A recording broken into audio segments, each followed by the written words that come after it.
C'est Patrick. Bonjour David. Ça va? Ouais, ça va. Bah, je vais visiter ton exploitation. Avec plaisir, on y va. On y va, Parti. ça marche, merci.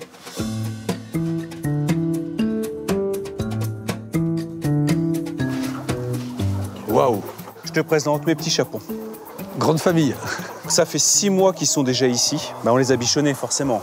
Ils ont presque fini leur Là, croissance. on est arrivé quasiment à la fin de l'engraissement de l'animal.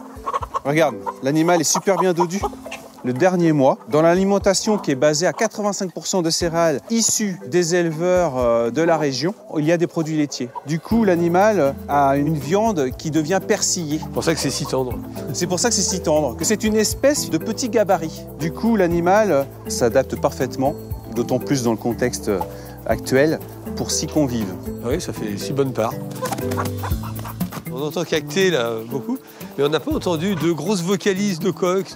C'est normal, Patrick. Ces petits chapons, c'est des coqs qui ont été castrés et donc Ça enlève même le chant. ça enlève le chant.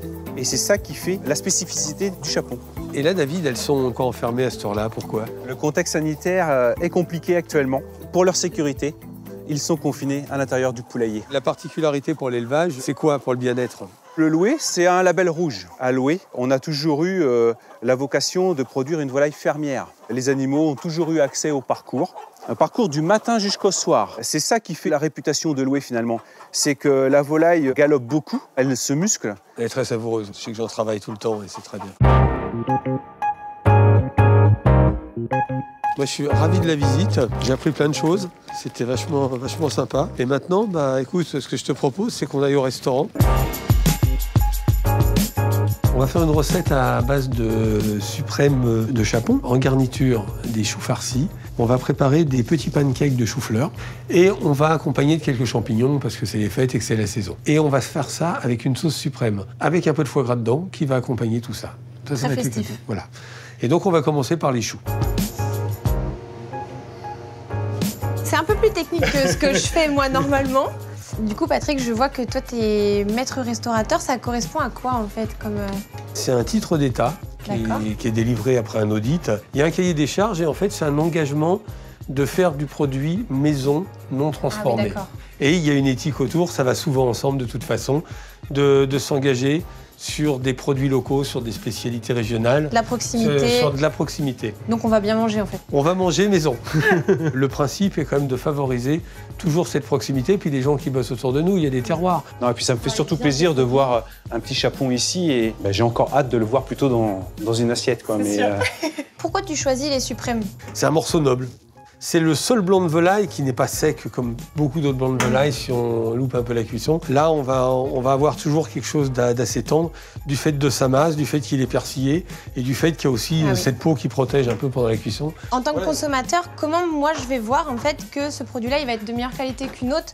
tu as le logo label rouge ici, donc là c'est un gage de produit de qualité. D'accord. On a vraiment des volailles qui ont été à maturité. On voit qu'il a une épaisseur qui est extraordinaire. Là, il y a une part pour 2 personnes très copieuse. Donc c'est une viande qui est charnue. On sait en fait que c'est un produit de qualité. On s'aperçoit qu'il y a toujours, ce c'est qu'on jamais la mange. même nourriture. Les temps de maturation, d'élevage, tout est plus long. De toute façon, il n'y a pas de mystère. On peut toujours manger correctement avec n'importe quoi en travaillant dessus. Mais quand le produit est bon, on va sur la simplicité et on se régale tout le temps. C'est tout simplement appétissant parce qu'on est sur un produit authentique. Là, ça n'arrive qu'une période dans l'année.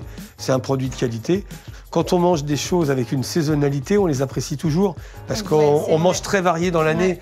Du coup, la saisonnalité, est-ce que c'est plus cher? Un chapon, déjà, c'est une volaille d'exception. On la trouve qu'une fois par an. Forcément, c'est un petit peu plus cher, mais derrière tout ça, il y a aussi le revenu de nous en tant qu'éleveurs. On fait vivre tout un tissu local, finalement. C'est certes quelques centimes plus cher, mais on vous le rend bien dans votre assiette. Nous, notre travail, il est sublimé parce que du coup, on va entretenir les pâturages, on va entretenir les haies, etc. Ah, mais c'est le jardin de la France. Donc c'est le jardin de la France, clairement. On va favoriser nos estomacs et puis, et puis le territoire. On va y aller.